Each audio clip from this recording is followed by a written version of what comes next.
Hi friends, once again welcome back to EduTutor. MEG 1-ൻ്റെ block 1 unit 2 part 2 ആണ് നമ്മളിവിടെ discuss ചെയ്യുന്നത്. Already part 1 discuss ചെയ്തിട്ടുണ്ട്. അപ്പോൾ കാണാത്തവർ ഡിസ്ക്രിപ്ഷൻ ബോക്സിൽ നിന്ന് ലിങ്ക് എടുത്ത് അത് കാണാവുന്നതാണ്. Okay, so we continue. Versification, the grammar of poetry. Versification means the study of how poetry is written, especially its rhythm, meter, and sound patterns. Great poets like W.B. Yeats, T.S. Eliot, and Sri Aurobindo believed that poetry needs both feelings and technique. Art, poetry, and even history depend on careful planning, measurement, and skill. To understand poetry well, students must learn the basics of meter and rhythm.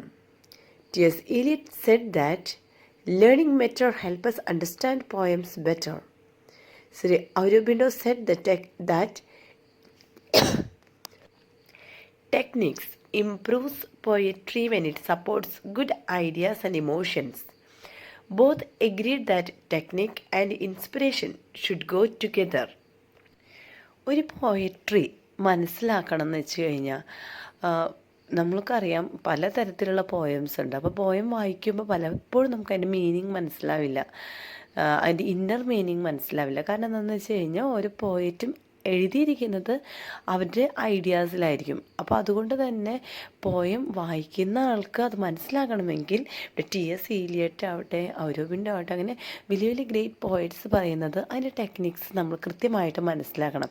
Especially അതിൻ്റെ മെറ്റർ, അതിൻ്റെ rhythm, sound patterns, ഇതൊക്കെ ഒരു reader മനസ്സിലാക്കുക അത്യാവശ്യമാണ്.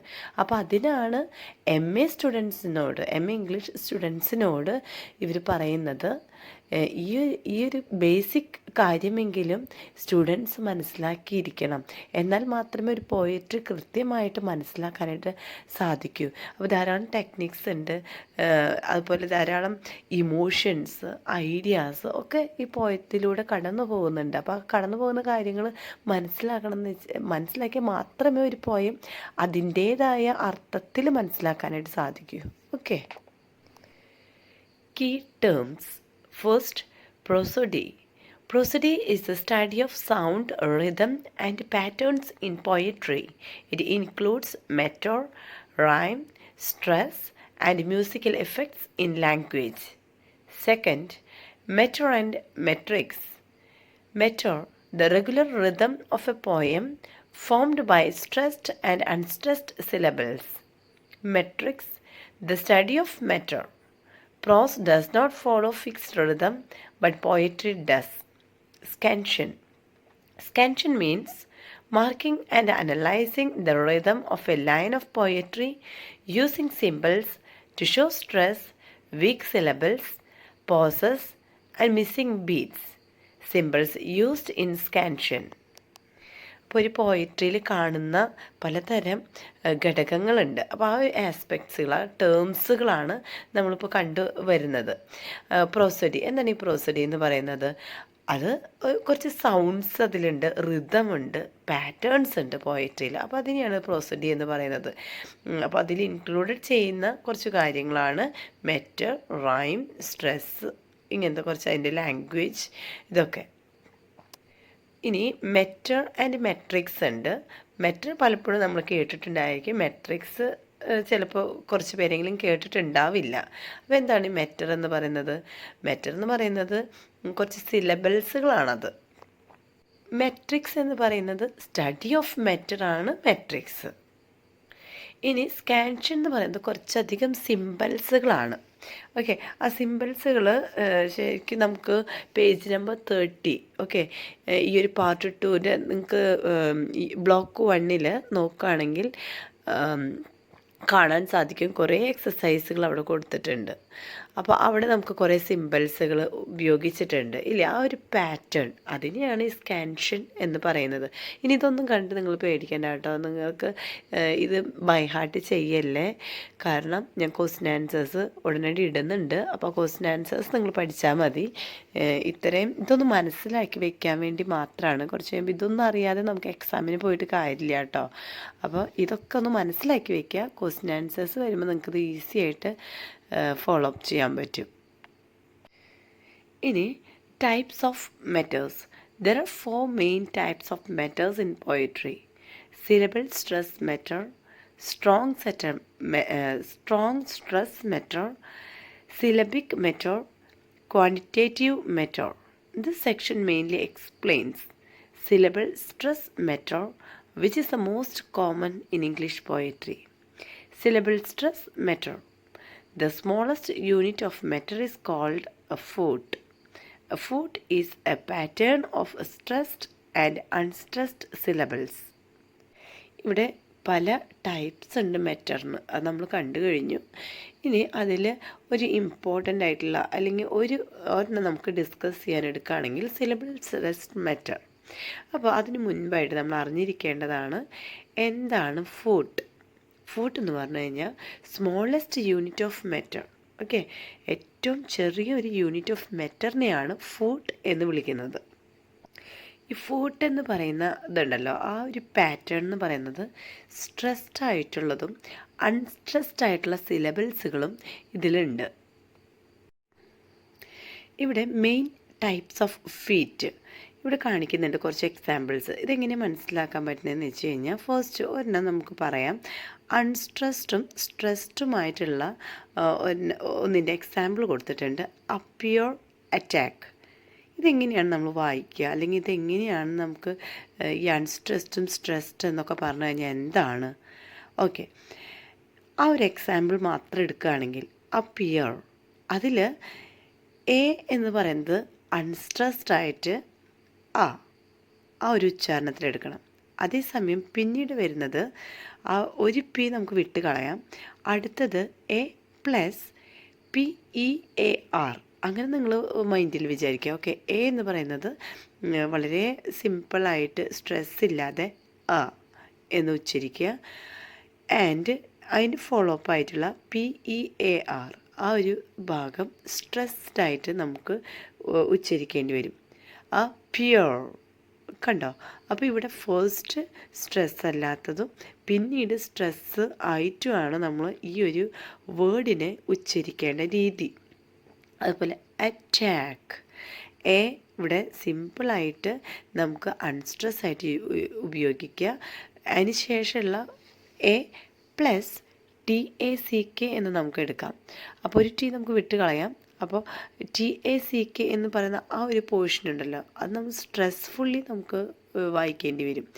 ആ talk കണ്ടോ, talk എന്നുള്ളത് ഒന്ന് സ്ട്രെസ് ചെയ്യുക. ആൻഡ് നെക്സ്റ്റ് വൺ, ട്രോക്കിയിൽ നോക്കുകയാണെങ്കിൽ സ്ട്രെസ്ഡും ഉണ്ട് അൺസ്ട്രെസ്ഡും ഉണ്ട്. അപ്പോൾ ആദ്യം വരുന്നത് സ്ട്രെസ് ചെയ്തിട്ടാണ്. ടൈഗർ കണ്ടോ, ടൈഗർ. ടൈ എന്ന് പറയുന്നത് ടി വളരെയധികം സ്ട്രെസ് ചെയ്തിട്ടും അതിൻ്റെ ഫോളോ അപ്പ് വരുന്ന GR ആ ഒരു പോർഷൻ സ്ട്രെസ് ഇല്ലാതെയും. അതുപോലെ ഹോലി, ഹോളിയിൽ ഹോ എന്ന് പറയുന്നത് നമുക്ക് സ്ട്രെസ് ഇല്ലാതെ ഉപയോഗിക്കേണ്ടി വരും. ആൻഡ് അതിൻ്റെ നെക്സ്റ്റ് പോർഷൻ OLY ഉള്ളത് അൺസ്ട്രെസ് ആയിട്ടും ജസ്റ്റ് സ്ട്രെസ് ചെയ്തിട്ടും പിന്നെ സ്ട്രെസ് ഇല്ലാതെയും ഉപയോഗിക്കുക. ഹോ എന്ന് പറയുന്നത് സ്ട്രെസ് ചെയ്തിട്ട് ഹോ, അത് ഒത്തിരി ഉറക്കെ അല്ലെങ്കിൽ ആ ഒരു ഉച്ചാരണം നമ്മളെ തൊണ്ടയിൽ നിന്നും വരണം കേട്ടോ. അതിന് ശേഷമുള്ള OLY അൺസ്ട്രെസ് ആയിട്ട് സ്ട്രെസ് ഇല്ലാതെ പറയണം. ഇനി നെക്സ്റ്റ് അനാപെസ്റ്റിൽ വരുന്നത് 2 അൺസ്ട്രെസ്ഡും ഒരു സ്ട്രെസ്ഡുമാണ്. അതെങ്ങനെയാണ് 2 അൺസ്ട്രെസ്ഡ്? അണ്ടർസ്റ്റാൻഡ്, അതിൽ UN plus DER plus STAND, ആ ഒരു രീതിയിൽ വായിക്കണം. UN ആ ഒരു ഭാഗം അൺസ്ട്രെസ് ആയിട്ട് അതുപോലെ DER അതും അൺസ്ട്രെസ് ആയിട്ട് അണ്ടർ സ്റ്റാൻഡ് ആ ഒരു ഭാഗം സ്ട്രെസ് ചെയ്ത് വായിക്കണം. Understand, understand. അതുപോലെ റീഅപ്പിയറിൽ RE plus AP plus PEAR. ആദ്യത്തെ റീ ആപ്പ് പിയർ, കണ്ടോ, റീഅപ്പിയർ, റീഅപ്പിയർ.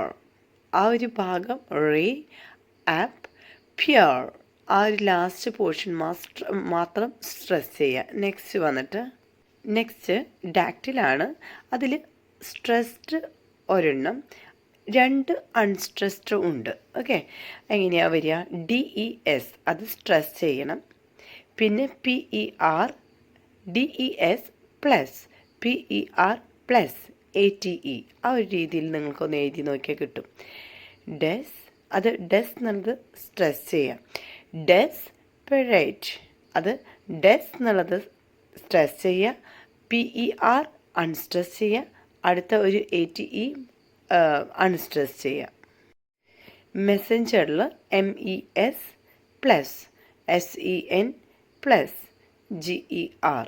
ഇതിൽ മെസ്സഞ്ചർ, കണ്ടോ, മെസ് എന്നുള്ളത് നമ്മൾ ഉച്ചാരണം കൂടുതൽ സ്ട്രെസ് ചെയ്ത് കൊടുക്കുക. പിന്നെ വരുന്ന സെൻജർ, അത് താഴത്തോട്ട് അൺസ്ട്രെസ് ചെയ്തുകൊണ്ട് വായിക്കണം. ഓക്കെ അല്ലേ? Other minor feet spondee, pyrrhus, amphibrach, amphimysor, tribrach, rare. Development of meter in English. Chaucer established syllable stress meter in English. It declined for some time but was revived in the 16th century. The most common meter in English poetry is iambic pentameter, 5 iambic feet. നമ്മൾ already ഫീറ്റിനെ കുറിച്ച് പറഞ്ഞു. അപ്പോൾ other minor ആയിട്ടുള്ള കുറച്ച് ഫീറ്റുകളും കൂടി ഉണ്ട്. അപ്പോൾ അതിൻ്റെ പേരുകളാണ് അവിടെ കൊടുത്തിട്ടുള്ളത്. ചൗസറാണ് ഇവിടെ ഇംഗ്ലീഷിൽ സിലബിൾ സ്ട്രെസ് മെറ്ററൊക്കെ ഡെവലപ്പ് ചെയ്ത് അല്ലെങ്കിൽ എസ്റ്റാബ്ലിഷ് ചെയ്തിട്ടുള്ള വ്യക്തി. പക്ഷെ ധാരാളം ക്രിട്ടിക്സ് ഉള്ളത് കൊണ്ട് തന്നെ ഇതിനെ ഡിക്ലൈൻ ചെയ്തതായിരുന്നു.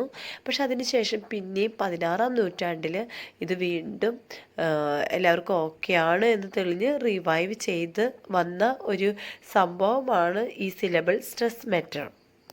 ഇംഗ്ലീഷ് പോയട്രിയിൽ കൂടുതലായിട്ടും നമ്മൾ മോസ്റ്റ് കോമൺലി നമുക്ക് കണ്ടുവരുന്ന ഒരു മെറ്ററാണ് അയാംബിക് പെൻറ്റാമീറ്റർ. പെൻറ്റ എന്ന വാക്കിൻ്റെ അർത്ഥം നിങ്ങൾക്ക് അറിയായിരിക്കാം, 5 എന്നാണ്. അപ്പോൾ പെൻറ്റാമീറ്റർ, 5 അയാംബിക് ഫീറ്റ്. ഇനി ഇമ്പോർട്ടൻ്റ് ആയിട്ടുള്ള മെറ്റേഴ്സ് നമുക്ക് എക്സ്പ്ലെയിൻ ചെയ്യുന്നുണ്ട് ഇവിടെ. First one, iambic metre, most widely used in English poetry. Common forms dimeter, di എന്ന് പറയുന്നത് 2 ആണ്, അപ്പോൾ 2 ഫീറ്റ്. ട്രൈമീറ്റർ, TRI, ട്രൈ എന്ന് പറയുന്നത് 3 ആണ്, അപ്പോൾ 3 feet. Tetrameter 4 feet. Pentameter 5 feet, most common. Hexameter 6 feet. Hexa നിങ്ങൾക്കറിയാം 6 ആണ്, അപ്പോൾ 6 ഫീറ്റ്. ഇനി blank verse, unrhymed iambic pentameter. Heroic couplet, rhymed iambic pentameter, used by Dryden, Pope, Marlowe and Shakespeare. Trochaic meter begins with a stressed syllable. Example, trochaic tetrameter, rarely used for long poems. അപ്പോൾ ഇവിടെ ട്രൊക്കൈക് മെറ്റർ എന്ന് പറയുന്നത് ഒരു stressed ആയിട്ടുള്ള സിലബിളാണ്. കൂടുതലായിട്ട് നമ്മൾ long പോയംസിനാണ് ഇത് ഉപയോഗിക്കുക. ഇനി ഒരു കാര്യം പറയാം, നിങ്ങളിത് കണ്ടിട്ട് പേടിക്കണ്ട കേട്ടോ. ഇതൊക്കെ എങ്ങനെ കവർ ചെയ്യും, എക്സാം അടുത്തുല്ലോ, പേടിക്കണ്ട. MEG 1 4 ബുക്സ് ഉണ്ട്. ഈ 4 ബുക്സും ഞാൻ അങ്ങനെ തന്നെ എടുത്ത് നിങ്ങൾക്ക് തരുന്നൊന്നുമില്ല. ഇത് വളരെ ഷോർട്ടാക്കി ക്യാപ്സ്യൂൾ ടൈപ്പിൽ നിങ്ങൾക്ക് പഠിക്കാനുള്ള ആശയങ്ങൾ മാത്രമായിട്ട് പിന്നീട് നമുക്ക് അപ്ലോഡ് ചെയ്യാവുന്നേ ഉള്ളൂ. ഓക്കെ, അപ്പോൾ ഇതൊക്കെ ഒന്ന് മനസ്സിലാക്കി പോകാൻ, ഇതൊക്കെയാണ് ഇമ്പോർട്ടൻ്റ് ആയിട്ടുള്ള കുറച്ച് കാര്യങ്ങളാണ് പറയുന്നത്. അപ്പോൾ ഇത് നിങ്ങൾ നോട്ട് ചെയ്ത് വെച്ചാൽ മതി, ഇപ്പോൾ ബൈ ഹാർട്ട് ചെയ്തില്ലെങ്കിലും കുഴപ്പമില്ല. ഇനി നെക്സ്റ്റ് വന്നിട്ട് അനപെസ്റ്റിക് മെറ്റർ, light and musical rhythm, often mixed with iambic feet. Next, dactylic meter, heavy opening stress followed by 2 light syllables. Less common in English poetry. അപ്പോൾ ഇത് നമുക്ക് അത്രയും ഇംഗ്ലീഷ് പോയട്രിയിൽ അധികവും വരുന്നില്ല, വളരെ റെയറായിട്ട് വരുന്നത് മാത്രമാണ്. പക്ഷേ അതിൻ്റെ പ്രത്യേകത എന്ന് പറയുന്നത് ഹെവി ഓപ്പണിങ് സ്ട്രെസ്സാണ്. എന്ന് വെച്ച് കഴിഞ്ഞാൽ വളരെ സ്ട്രോങ് ആയിട്ട് സ്റ്റാർട്ടിങ്ങിൽ സ്ട്രെസ് ചെയ്യും. പിന്നെ അതിന് ശേഷം വരുന്ന 2 സിലബിൾസുകൾ അൺസ്ട്രെസ്ഡ് ആയിരിക്കും. Amphibrachtic meter, stress on the middle syllable. Example, eternal. Amphibrachic മെറ്ററിൽ ഇങ്ങനെയാണ് നമുക്ക് വായിക്കേണ്ടത്: e plus TER plus NAL. NAL ആ 2 പോർഷൻസും അൺസ്ട്രെസ്ഡും TER എന്ന പോർഷൻ സ്ട്രെസ്ഡുമാണ്. ഓക്കെ, ഇതുപോലെ റിമെമ്പർ ഈ വാക്കുകളിലൊക്കെ ഇങ്ങനത്തെ ഒരു ആംഫിബ്രാച്ചിക് മെറ്ററാണ് ഉപയോഗിക്കുക. Strong stress, syllabic and quantitative meters. Strong stressed meter is the oldest type of English poetry. It is called the native meter because it comes from early Germanic languages. In this meter, each line has a fixed number of stressed syllables, but the number of unstressed syllables can change. A pause usually divides each line into 2 halves. Alliteration is commonly used. Examples can be found in Beowulf, Piers Plowman, ballads, and nursery rhymes. Many modern poets like Walt Whitman, Gerard Manley Hopkins, Ezra Pound, T.S. Eliot, and W.H. Auden revived this meter. Syllabic meter depends only on the number of syllables in each line. Stress and pauses may vary. This meter is commonly in French, Italian, and Spanish poetry, but it is less effective in English because English depends more on stress than on syllable count. Quantitative meter is based on the length of time taken to pronounce syllables, long and short sounds. This type of meter is commonly in Greek, Latin, Sanskrit, and Hindi, where vowel length is fixed. It is not suitable for English because English does not strictly control syllable length. English പോയട്രിയിലെ വളരെ പഴയതായിട്ടുള്ള ഒരു മെറ്ററാണ്, അല്ലെങ്കിൽ ഒരു രീതിയാണ് strong stress മെറ്റർ എന്ന് പറയുന്നത്. വെച്ചാൽ പണ്ട് മുതലേ ഉള്ള ഒരു സംഭവമാണിത്. ഇതിനെ നമ്മൾ നേറ്റീവ് മെറ്റർ എന്നും വിളിക്കുന്നുണ്ട്. കാരണം ഇത് ജർമാനിക് ലാംഗ്വേജിൽ നിന്നും അഡോപ്റ്റ് ചെയ്തിട്ടുള്ള ഒരു കാര്യമാണ്. ഇതിലൊരു പ്രത്യേകത എന്ന് പറയുന്നത് ഓരോ വരിയിലും fixed number of stressed syllables ഉണ്ട്. ഓക്കെ, സ്ട്രെസ്ഡ് സിലബിൾസ് ഫിക്സ്ഡ് ആയിട്ടുണ്ട്, അതേസമയം അൺസ്ട്രെസ്ഡ് ആയിട്ടുള്ള സിലബിൾസിന് മാറ്റങ്ങളും വരുന്നുണ്ട്. ഒരു വരിയിൽ തന്നെ ഒരു പോസ് ഉണ്ടെങ്കിൽ അത് 2 ലൈനാക്കി അവർ ഇതൊരു ഇങ്ങനെ മാറ്റുന്നുണ്ട്. ഓക്കെ, പിന്നെ സ്ട്രോങ് സ്ട്രെസ് മെറ്ററിൽ മറ്റൊരു പ്രത്യേകതയാണ് അലിറ്ററേഷൻ അവിടെ കോമൺലി യൂസ് ചെയ്തിട്ടുള്ളതാണ്. പിന്നെ നമുക്ക് കാണാനായിട്ട് സാധിക്കും ധാരാളം എക്സാമ്പിൾസുകൾ. ഇപ്പോൾ നഴ്സറി റൈംസിലാവട്ടെ, ബലാഡ്സിലാവട്ടെ, ഇതിലൊക്കെ നമുക്ക് ഈ ഒരു സ്ട്രോങ് സ്ട്രെസ് മെറ്ററാണ് ഉപയോഗിച്ചിട്ടുള്ളത്. പിന്നെ ഈ സ്ട്രോങ് സ്ട്രെസ് മെറ്റർ ഉപയോഗിച്ചിട്ടുള്ള പോയിറ്റ്സുകളെ കുറിച്ച് നമ്മളിവിടെ പറയുന്നുണ്ട്. Ezra pound, T.S. എലിയറ്റ്, അങ്ങനെ ധാരാളം പോയിറ്റ്സ് ഇത് ഉപയോഗിച്ച് വരുന്നുണ്ട്. ഇനി നമുക്ക് അടുത്തായിട്ട് സിലാബിക് മെറ്ററിനെ കുറിച്ചിട്ട് നോക്കാം.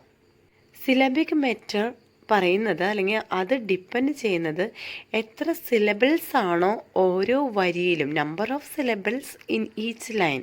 ഓക്കെ, അത് ഡിപ്പെൻഡ് ചെയ്തിരിക്കുന്നത് ഓരോ വരിയിലും എത്ര സിലബിൾസ് ഉണ്ട്, അതാണ് സിലാബിക് മെറ്റർ. ഇവിടെ സിലബിൾസുകൾ എണ്ണി തിട്ടപ്പെടുത്തുമ്പോൾ സ്ട്രെസ്സിനെയും പോസസിനെയും അതിനെ വ്യത്യസ്ത രീതിയിലാണ്, അല്ലെങ്കിൽ വ്യത്യാസപ്പെടുത്തിക്കൊണ്ടാണ് ഇവിടെ ഈ നമ്പർ കണക്കാക്കുന്നത്.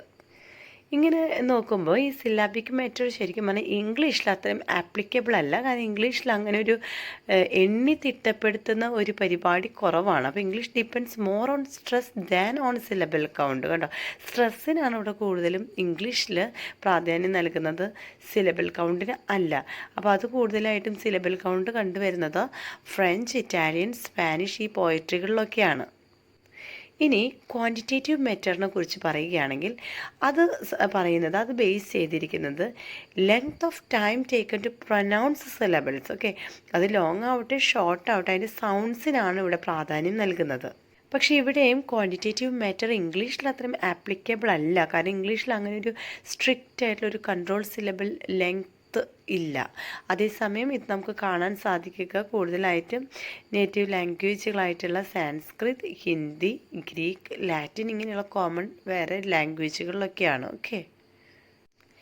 Conclusion: meter helps give rhythm, beauty and meaning to poetry. Learning different types of feet and meters helps students understand and enjoy poetry better. അപ്പോൾ ഇത്രയും നമ്മൾ പറഞ്ഞത് മെറ്റർ ആവട്ടെ ഫീറ്റ് ആവട്ടെ ഇതെല്ലാം നമ്മൾ എന്തിനാണ് ഉപയോഗിക്കുന്നത്? ഒരു പോയം വളരെ വൃത്തിയായിട്ട് മനസ്സിലാക്കാനും അതിൻ്റെ ഒരു ബ്യൂട്ടി നമുക്ക് കണ്ടെത്താനൊക്കെ ആയിട്ടാണ്. ഓക്കെ, സോ വീഡിയോ ഇഷ്ടപ്പെട്ടെന്ന് വിചാരിക്കുകയാണ്. സബ്സ്ക്രൈബ് ചെയ്ത് സപ്പോർട്ട് ചെയ്യണം. അപ്പോൾ നിങ്ങൾക്ക് എന്തെങ്കിലും അഭിപ്രായങ്ങളോ അഭിപ്രായ വ്യത്യാസങ്ങളോ ഉണ്ടെങ്കിൽ കമൻറ്റ് ബോക്സിൽ കമൻറ്റ് ചെയ്യാനായിട്ട് മറക്കരുത്. Okay, so thank you for watching the video. Will meet you with the next video. Bye then take care and good bye.